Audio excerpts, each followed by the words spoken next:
You know, whether you like it or not, the thing is, almost on a daily basis, you have great Africans leaving the continent for Europe, America, Asia, and they turn out to become some of the best persons in their own field of endeavors in the world. And today on The Square, we decide to look into Africans living in diaspora and see how it's been like to settling down and how they've been able to make a mark in their chosen field. Come with us on the show. Welcome.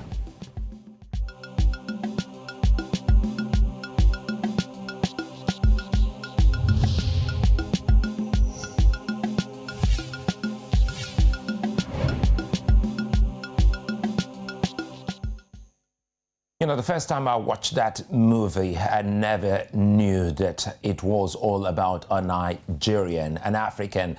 Dr. Bennet Omalu, a graduate of the University of Nigeria, Nsukka, was today one of the most highly rated medical practitioners in the US. Dr. Omalu discovered a disease called the chronic traumatic encephalopathy, or the CTE in American football.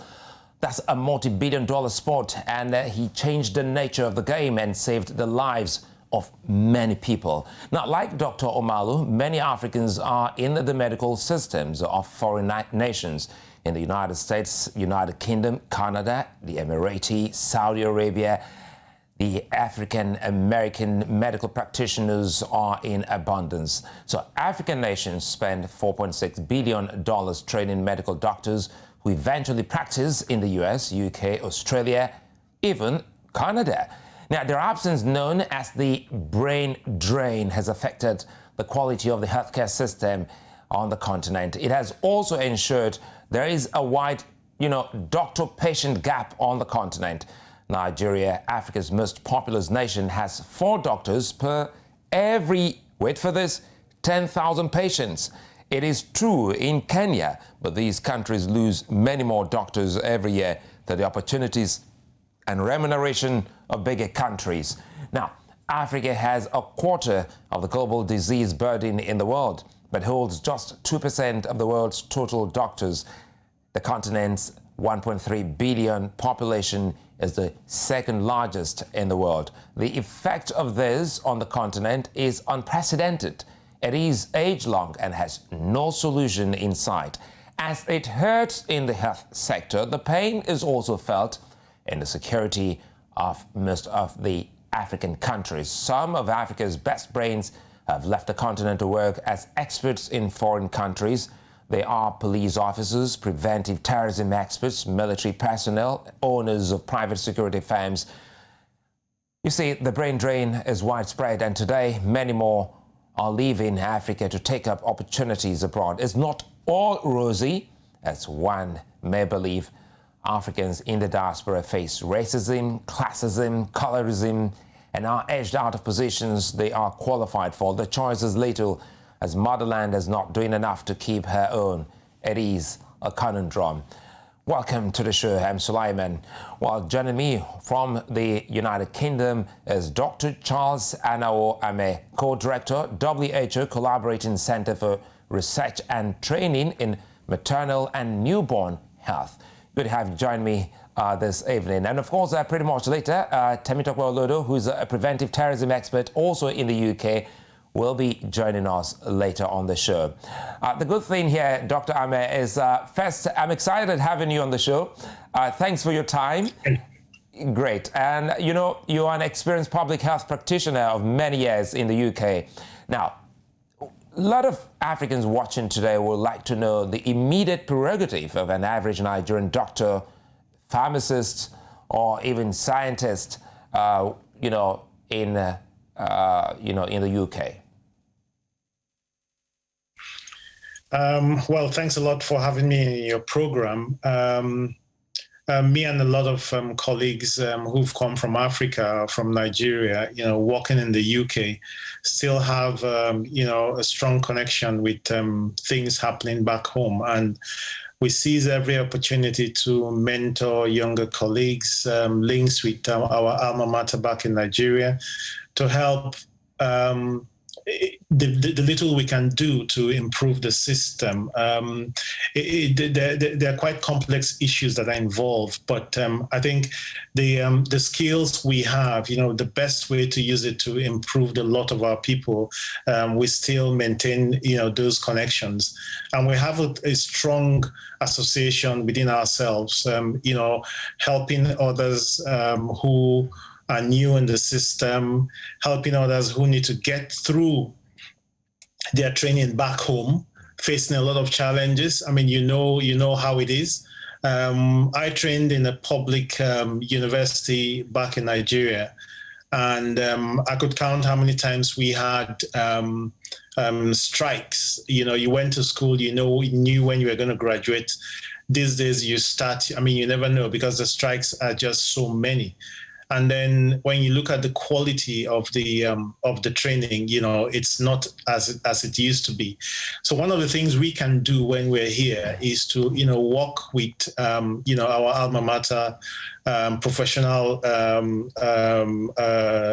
bodies in Nigeria to try and make sure that, we improve the quality of the training and help improve the capacity of our colleagues back in Nigeria, so that they can produce good quality care that we much need to reduce the burden of ill health in our society.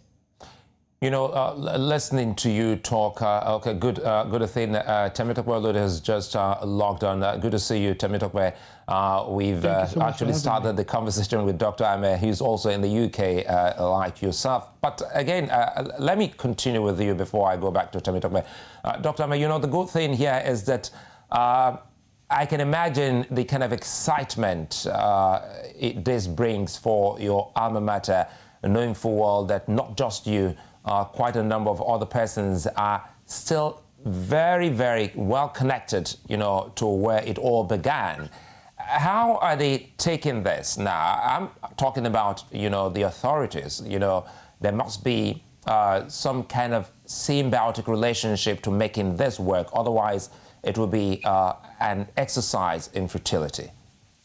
Absolutely. I think, for something to come out of this, you need very good leadership on the ground.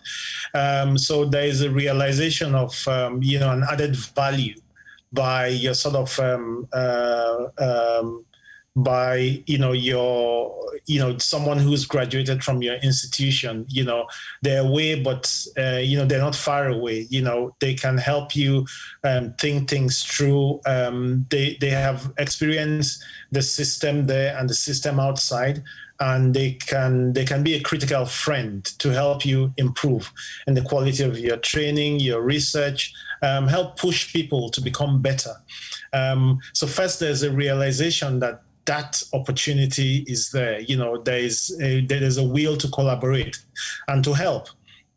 And, it just takes a phone call, an email to say, this is what we are facing. What do you think? How do you think we can do this? And then you can share how you do things here. And the resource constraints. And so you can easily come up with, discussing with them, come up with practical solutions, to get things done. And we like to work in our comfort zone. So what I know about is, research in public health in the UK, and I brought a lot of the learnings, from Africa. And, I have several grants in several African countries. So, I know what the problems are. So I can put this on the table, take the experiences that I have from here, and I can see solutions to the problem that are practical. It doesn't have to be so expensive.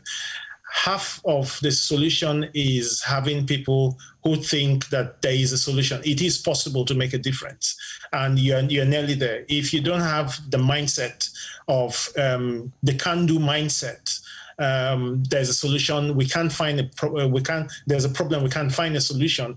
I always say for every problem, you can find a solution if you look hard enough. But if you give up and you leave, you will never find a solution. So no matter how many times I go back to Nigeria, at times it can be frustrating, even right from the airport. But when you sit down and discuss with people, you cannot run away from your people. We still have family back home. We have friends, roommates from university, and, they can discuss problems with you, pick your brains and look for solutions. We're always there, WhatsApp, speed dial, we're always there to contribute, to help find solutions. At the end of the day, there's no place like home. Someday, we will go back home. But I think we still remain connected in so many ways.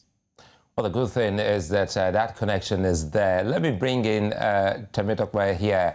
Temitope, you're one of the continent's, preventive security expert, and we've seen you on quite a number of channels here on the continent, trying to provide solutions to the problems of insecurity in some of these places. Now, tell us how your journey started. For you, I tried to make sense of some of your, problem-solving, solutions when you speak. You were in the police force in the UK. Take us through how it started for you, so that the next man there, watching, can have a bird's eye view of how it is for, Africans living in diaspora. Okay, my journey started some 25 years plus ago when Nigeria was still relatively okay in terms of, job opportunities for graduates. But I was born in the UK, so I was brought back by my parents, lived with my grandmother. And after my first degree, of course, I decided that since I was a British citizen, it was okay for me to go back to the UK. Things were okay. There was no rush for me to go to the UK, but I only just went because my other siblings were there and I was more or less feeling lonely at home, having everything to myself like a spoiled little brat. So I tried to go back home, go back to the UK to meet with my loved ones. But I then recognized very quickly that if you've not studied there, it's a bit difficult for you to be able to get into the way things roll in that place. So I went back again, studied for my law because I had a degree in politics, studied for law, joined the civil service. From civil service, I started working in security-related roles, worked in about 4 different government departments, worked with the Kent Police as a special constable, worked as a secondment staff with the Metropolitan Police, worked in the Olympic. So my knowledge was broad, just like any other civil servants around the world. What you normally do is more of moving from one department to another. So I had gained a lot of experience, a lot of networking, working in different areas, different policy area, operational areas within Her Majesty government, and then started my own private organization, private business. But as I was growing, I started meeting up with lots of Nigerians of like-minded professions, people who share the same thought and ideas and ideologies with me. And we decided to set up an organization called African Security Forum, where we look at security issues in Africa and provide solutions. We're a not-for-profit organization, so we're not making any money from it. So all our report, everything we do, we're just doing it, to help the motherland because we really love Africa, we really love Nigeria, and we really want it to be good because that is our home, whether we like it or not, whether we're British, we're Americans, or whatever we are, our first point of call is still the motherland, which is Nigeria. Listen to both of you, and we've also had interactions with some other Africans living in diaspora. There's something that resonates with everyone, and it has to do with, in all honesty, genuine love for the continent, genuine love for your place of birth or origin. And Dr. Ame has said that much in his opening talk. Take us through all of that, Dr. Ame. Time was when there was this brain drain. A lot of people in the medical field left the continent, even Nigeria. A lot of them were in Kuwait, in Saudi Arabia, and some of the Middle Eastern, countries. How do you feel when you see, the continent, suffer such, loss? Because the loss of the continent is the gain of another continent or of another country. Before we start talking about some of those things you all are doing to ensuring that the continent still is above board. Yeah, so I think the story will be different for different individuals. But I can give you an example of myself. So I trained my undergraduate degree, and then I did specialization in obstetrics and gynecology. By the time I finished my residency and started practicing as a specialist, still working in public service. Now I had the option of leaving public service to set up, a private outfit. And that would have been extremely profitable because, I knew the type of crowd I pulled. But I think that was not satisfying for me. I had a desire to work within the public sector because I felt I could reach more people. I could help bring about equitable health care.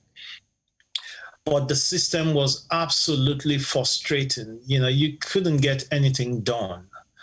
I remember times where you had to do an emergency C-section and you will have to talk to everybody, including the security man and the electrician, to put petrol in the generator. You take the battery from your car to put in the generator to put it on. So my goodness, this can be extremely frustrating. You're coming home from call, you get harassed by the policeman, I've been put under the mango tree by the policeman, harassed, coming late from call, going for service, harassed. I had to, asking for all sorts of things. So, when you get to the point where you are pushed so hard and then you ask yourself, for what? And that's when you really start thinking. So for me, I think I got to that point. And I said, maybe I could do something else where I could still contribute to public health on a large scale. Rather than, just think about myself. And, there's nothing wrong about thinking about yourself. There are colleagues, I have classmates who set up big, fantastic private setups in Nigeria, and they're doing very well. Much better than me, I can say. But I think we all have our course to follow based on what your mindset, what you believe. You will follow that course. So I think it's very difficult to be quite generalistic about it, the brain drain situation. It's a very complex issue.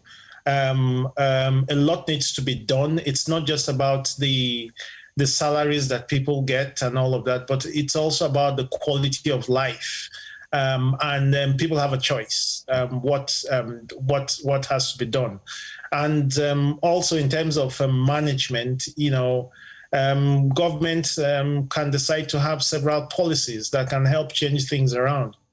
I have colleagues who are Kenyans, for example, and then they're going back home in droves. I'm sure some of you must have traveled to Kenya before, Nairobi. It's completely different from what it used to be in those days, the quality of life and all of that. With such a situation, you're going to attract a lot of people back home.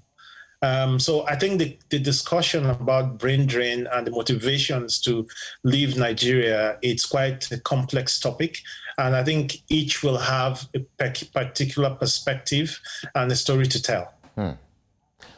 Temi Dokwe, quite a different scenario listening to Charles. He thinks that he was actually pushed.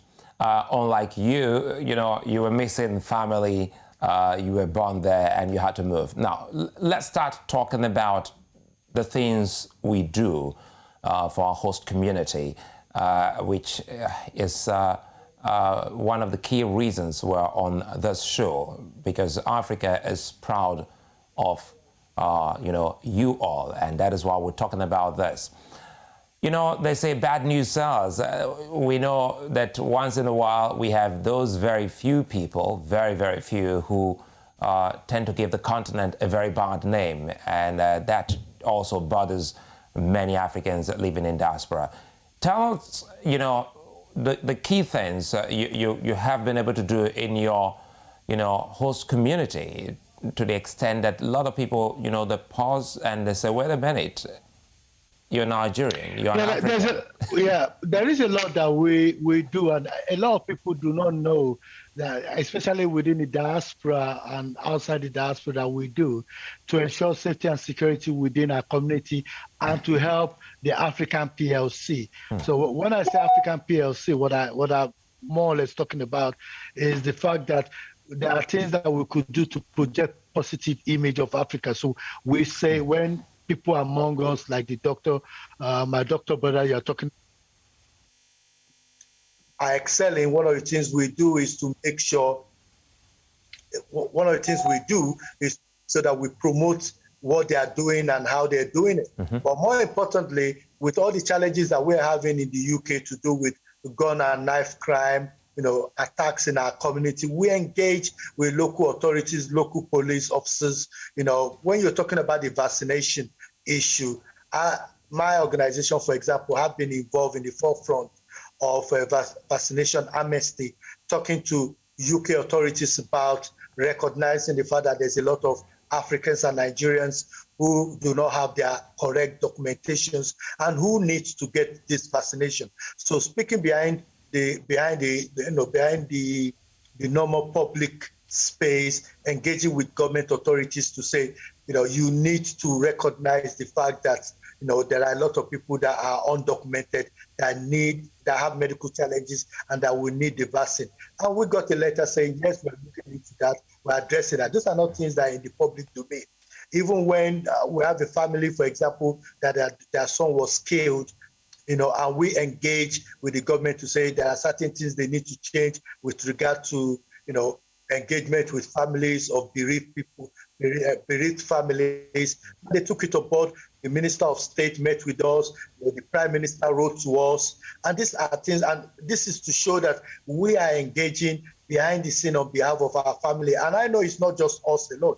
I know of a good doctor also who were bringing equipment to Nigeria, you know, for UCH, you know, equipment for medical equipment. So there's a lot that a lot of us are doing in different, you know, different fields, whether those that are in accounting, those that are in security like me, or those that are in other social, you know, cultural issues, you know, that are ensuring promotion of African culture and taking people to African football, taking people, you know, young ones, because there's a lot of Nigerian youth now that see Nigeria as their home. In fact, some of our kids, which is quite interesting, who are not born in Nigeria, never been to Nigeria, when you ask them who they are, they'll say they are Nigerians first before saying they are Americans or British. And that's why you're seeing all these young 25-year-old, 30-year-old who are being given, you know, great responsibilities abroad, wearing Nigerian attire even for their first outing. And that's to show that they are, you know, connect with their roots. It is now for government to make sure that there are things in place to bring them home so that their wealth could be well recognized. And that's why I'm happy with what the president have done, you know, with the, you know, Nigeria Commission, Diaspora Commission, which is headed by Honorable Abike Dabiri, looking at bringing in more diasporans to engage, you know, with Africa, engage with Nigeria, to make sure that they are adding their little quota to make Nigerian good and, you know, to project a good image of Nigeria. You know, listen to you. Let me quickly come here, because the two things that the continent really is dealing with at the moment, now that we have the pandemic, is in the area of health and security. And I'm so excited we have both of you here. Dr. Charles Ame, you know, the thing here is that, you know, sometimes in your area of operation, people would try as much as possible to get a sense of how it works for experts like yourself in the medical field. Yes, you're in the WHO, but before then, you've actually done quite a number of practice within the public sector. How has it been working in the UK, and has there been any point that you felt so bad that you weren't actually treated well by your host? Well, I mean, it would be difficult to say there's never been a point like that.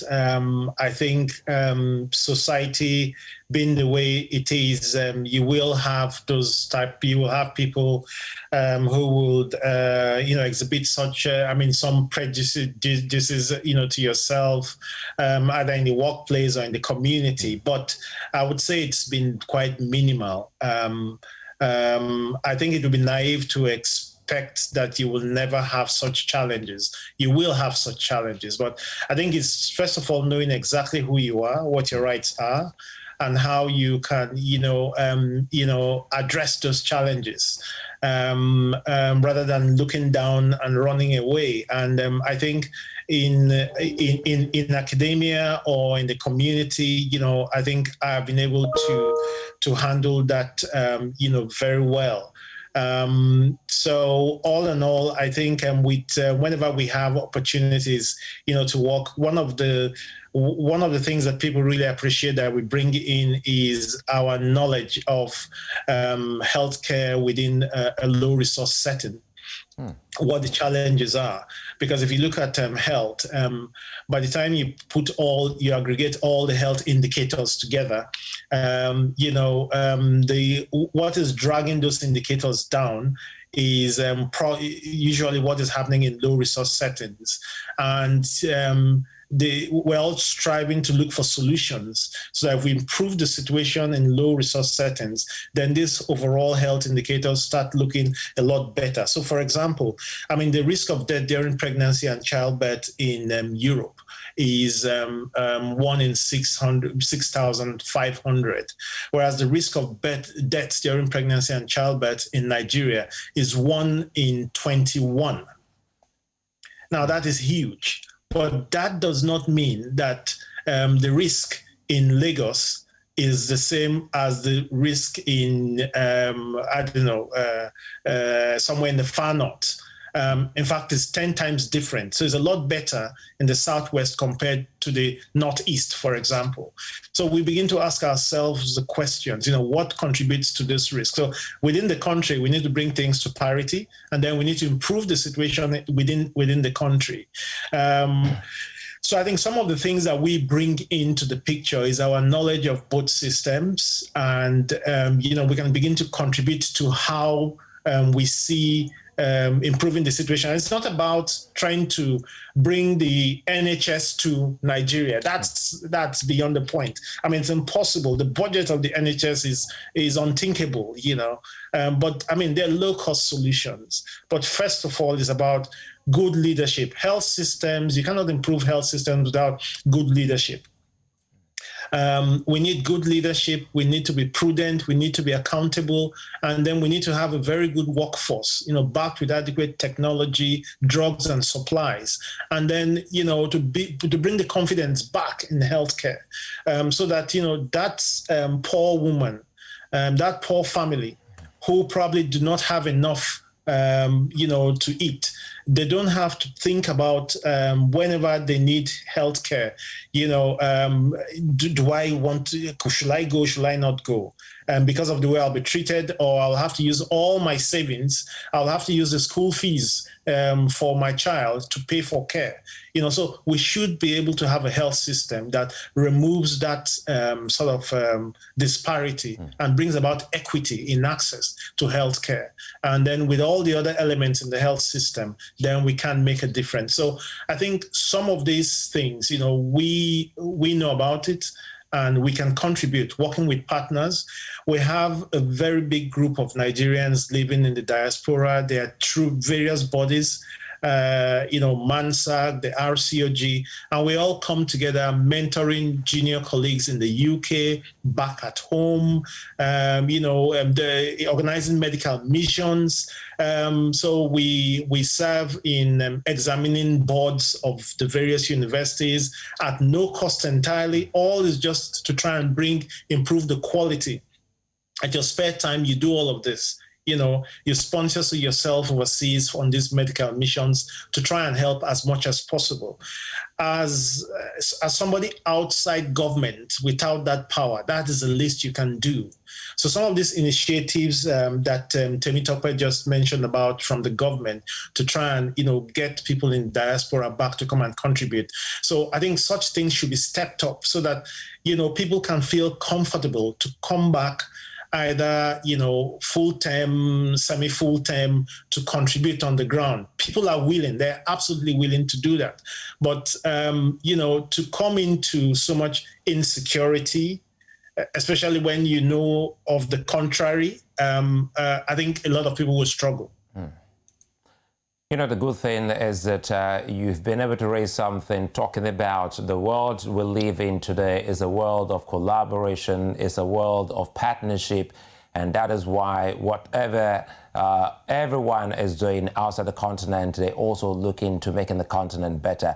When we come back, we'll be talking pretty much more about some of those key things identified by both of you and how best the continent can be actually helped, especially it's very young, to becoming even better experts in different endeavors chosen by these ones. That's when we come back. Join us again.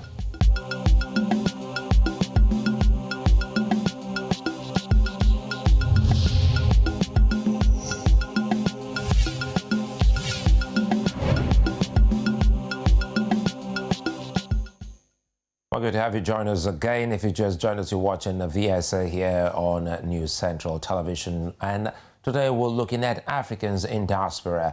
61.5% of Nigerian Americans aged 25 or above hold a bachelor's degree or higher education in the United States. Now, this figure is just 28.5% in the total United States population.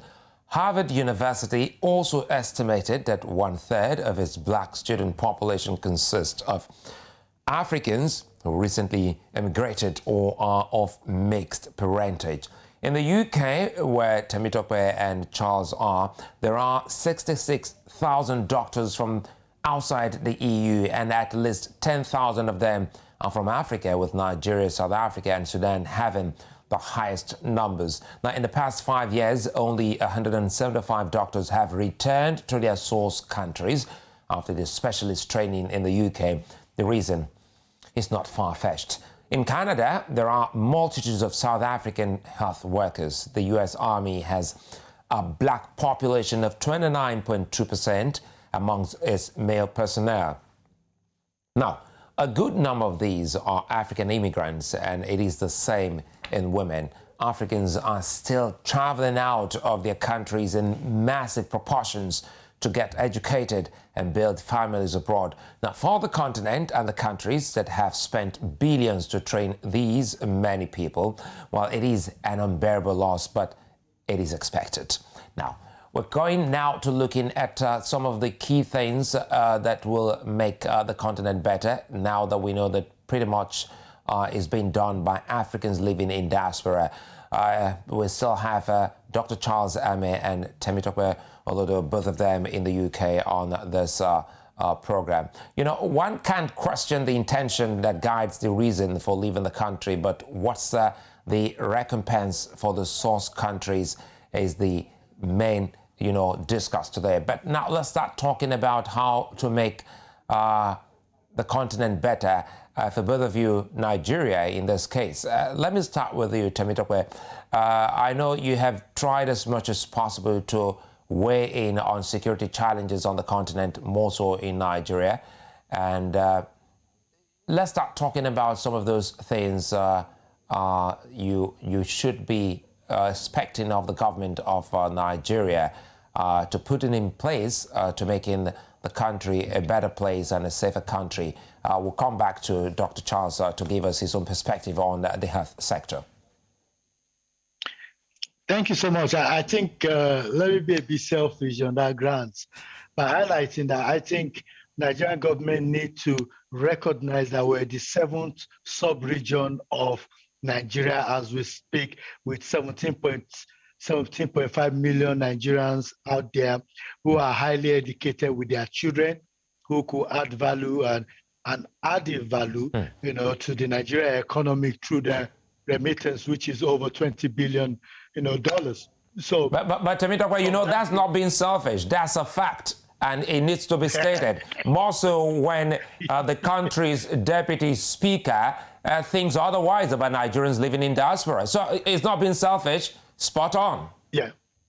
Yes, and that's the reason why I was actually going there, because the deputy speaker seems to forget that we have parents back home that might be kidnapped. We have brothers and sisters that might fall foul to, or get into challenges, security challenges. So we breathe and think about Nigeria every day. We watch more Nigerian news than even European news. We read more newspapers than most Nigerians, and most people do not recognize that our children. In fact, when you go to McDonald's and all those companies, they are playing Nigerian music now, and that is to show you how Nigeria, we're in a global village, and the government need to recognize that there need to be incentives to bring in Nigerians. I know that there are challenges with even dealing with Nigerian population itself, but you could bring in Nigeria, inject the diaspora initiative into it to make it better. There are lots of things that you could help Nigerians with, in the diaspora, help them to be able to get a mortgage in the UK, in Nigeria, without having to go through all the bottleneck and corruption that is, that is endemic in the system. Help them to be able to open an account without having to falsify documentations. Help them to be able to get a driving license without asking too many questions that makes it difficult for them. Help them to be able to get a SIM card. I'm trying to get a SIM card now, and everything is suspended. And I'm here and I'm trying to get a SIM card, and they're saying everything is suspended. How do I make phone calls? How do I do business when I can't get a SIM card? So those are the kind of things that we need, and we just need government to just be a bit innovative and engage us. You're talking about, they're talking about constitutional reform, for example, and yet you have not opened a pothole, open up an internet platform where we could put in our views so that we could at least add value and give us diaspora voting. Those are the kind of things that the government could do that could really make it better for the diaspora, actually encourage a lot of diaspora. I had the privilege of being invited to speak at a conference in Israel, and I saw what the diasporans were doing. They were involved in building fast train in Israel as far back as 2012. They were involved in raising educational funds. They're involved in raising shares, the share value for Israel. So Nigeria, there's a lot of things that the diasporas could do if only the government would just get the diaspora involved. And just like my brother said, step it up. Just step up. It's not just about giving us a commission. It's about taking it to the next level. I know that Honorable Abike Dabiri is ready to go to the next level. And that's why, for example, I was pleased when it came out in the news that the CDS, that's the Chief of Defense Staff, has agreed with the Diaspora Commission, to look at, creating a database of all Nigerians that work within the security establishment, overseas, so that they could actually call on their knowledge when they need them. I am hoping that they could do the same with the medical, where they could ask every Nigerian that is working in Canada, Israel, and other countries in the medical field, and have their database, so that when there is a medical discussion, when there's an issue, an area that they need to deal with, they could easily call on them. They have their details, and they could easily. Well, I think we just experienced. And I could tell you that my brother to assist. Well, there's a glitch on that. I apologize. And from your talk about your inability to get SIM card, it shows that, you are in motherland. You are in Nigeria at the moment. Well, apologies for that glitch. Let me quickly go to... But if you don't create those databases... Let me quickly go back to Dr. Charles Ame. Dr. Ame, listening to Temitope, I'm quite sure what he said resonates with you, even, many other Africans in the medical profession. Looking at Africa and the enormous, talent, the continent, has of people living abroad, What are those key things you think that the continent should be looking to drawing from, Africans living in the diaspora at the moment? Thank you very much, Suleiman. So I think a lot of what Temitope has said really resonates with me. I think that, government needs a framework to be able to tap into the brilliance and the excellence of, very hardworking Nigerians you have overseas, in the diaspora. I think if you go to any organization, any institution, and you do not find a Nigerian, something is wrong. And you don't just find them lower down there. You find them, towards the top. Really excellent ideas and providing good leadership. So how can we tap on this resource and take it to our advantage back home? We need to create that framework for this to happen. There's some basic things that just need to be sorted out. Why would somebody want to come back home every time without looking over their shoulders? Why would they want to come for periods of time, or eventually come for a longer time? Certain basic things need to be in place. Or if there's a framework where they can, you can tap into their specific expertise into those fields that they can help move to the next level. So that we can have real measurable progress. Looking at the quality of our graduates, the quality of our lecturers, the quality of our doctors, the quality of our research. Really stepping it up.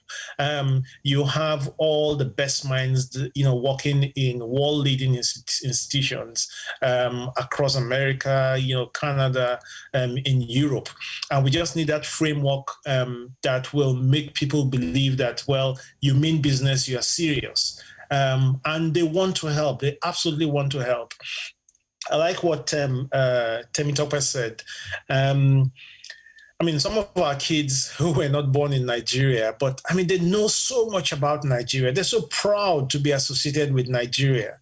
And they absolutely love Nigerian food. And, my son told me once he turned 16, he told me that he wants to go to Nigeria. And I took him back home. We went there for a couple of weeks. He was so excited, he didn't care about anything, but, it's just in us. We really, being Nigerian is special. And I just hope that, our leaders can, find a way to harness all the talent that Nigerians have to help our country move forward.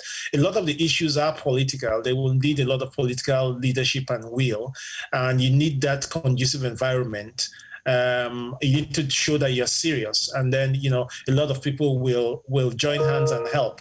And I'm sure they can help both intellectually, financially, according to their means. I think it is possible, but nobody wants to feel that we're putting in all of this effort and it's just going down to the bottom like a leaky basket. So I think we just need to see that level of seriousness and a clear framework. And then look, we have the numbers. We have the passion, we have the love for Nigeria. And I'm sure if we have the right leader, I think all of this can come together.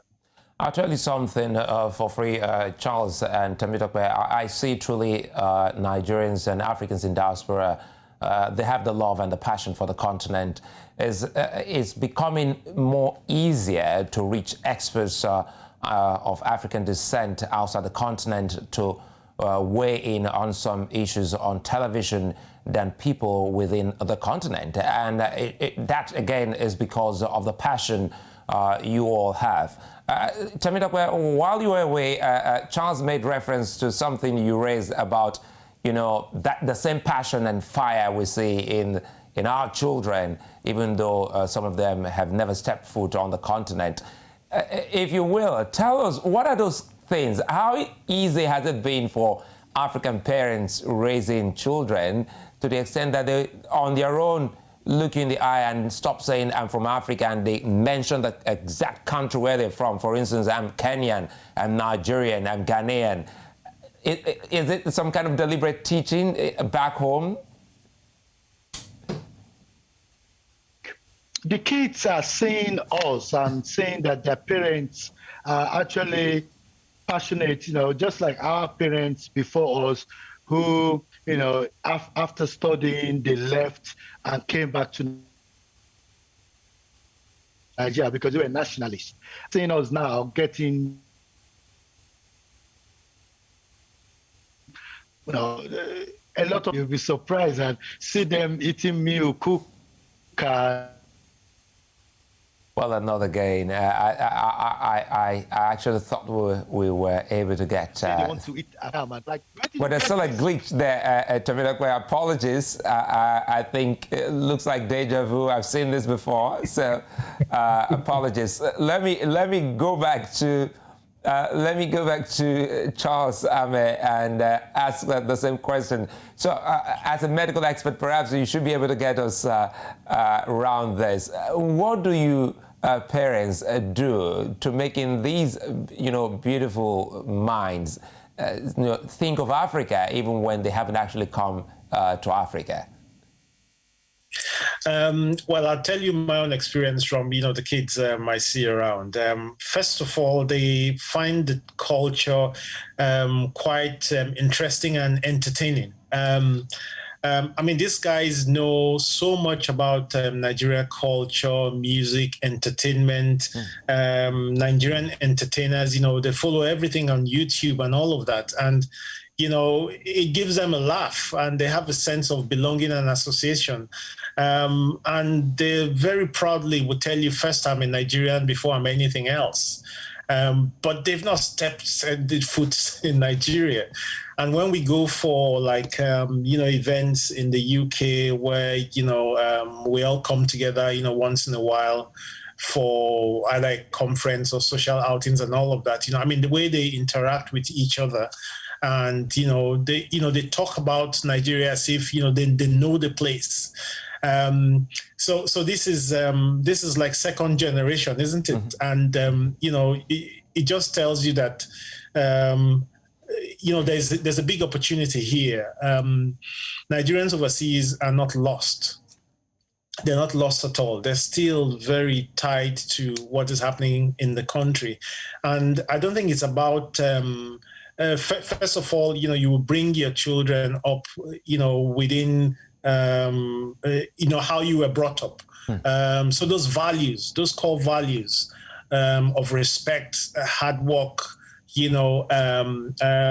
being respectful. These are core values which they appreciate, and they can see the difference within the society which they live.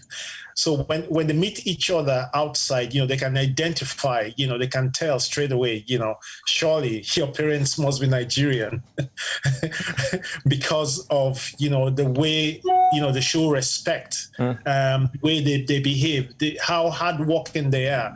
The story we talk about, you say, it looks like all the Nigerian parents, they were all first in school. So who used to take last in class?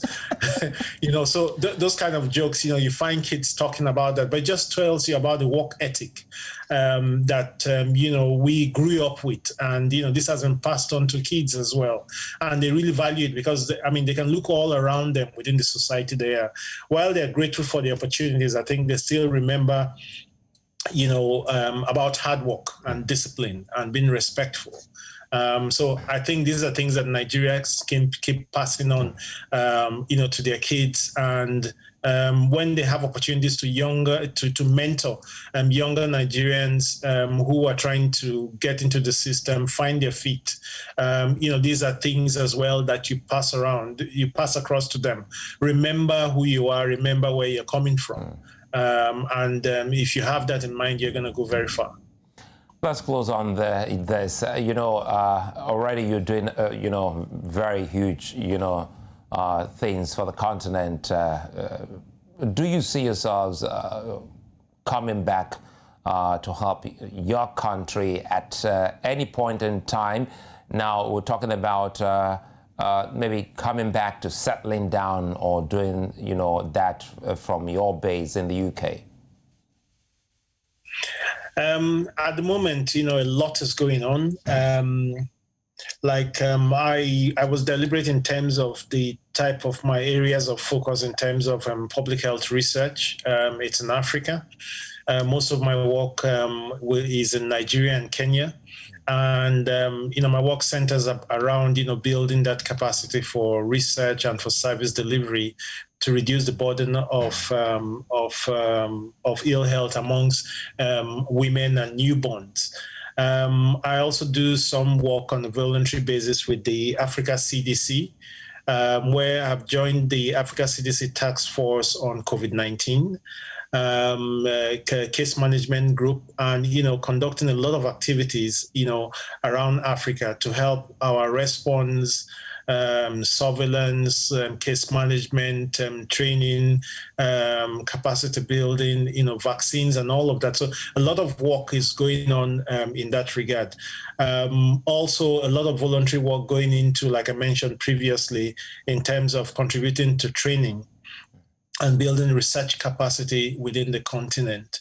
I think a lot can still be done in terms of stepping up the quality of research that we do. There are things that need to change within the system fundamentally to bring it at par with what happens, in developed countries.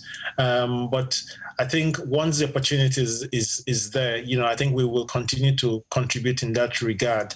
A lot of us overseas, we find those opportunities to go back once in a while, contribute to various aspects. But I think it will be on individual basis when people feel, it's time for them, to go back home. But I think that decision can be accelerated if we have the right framework. Everything from security to a good arrangement to have people not miss what they're leaving behind, if you get what I mean. So all of this, I think, will really need a concerted approach. But I think government needs to take the lead on this. Well, it's a fine place for us to leave it here. It's been a fantastic moment. What I know is that Africans in the diaspora are high flyers, but the continent that produces them and gives them wings is barely walking. No thanks to its brain drain. Now, we'll continue with this discussion on the square. Many thanks, Dr. Charles Ame, and of course, Temitope Olodo for being such nice company, gentlemen. I'll be back again tomorrow. Bye-bye. Thank you, Suleiman. Thank you. Yeah, bye-bye.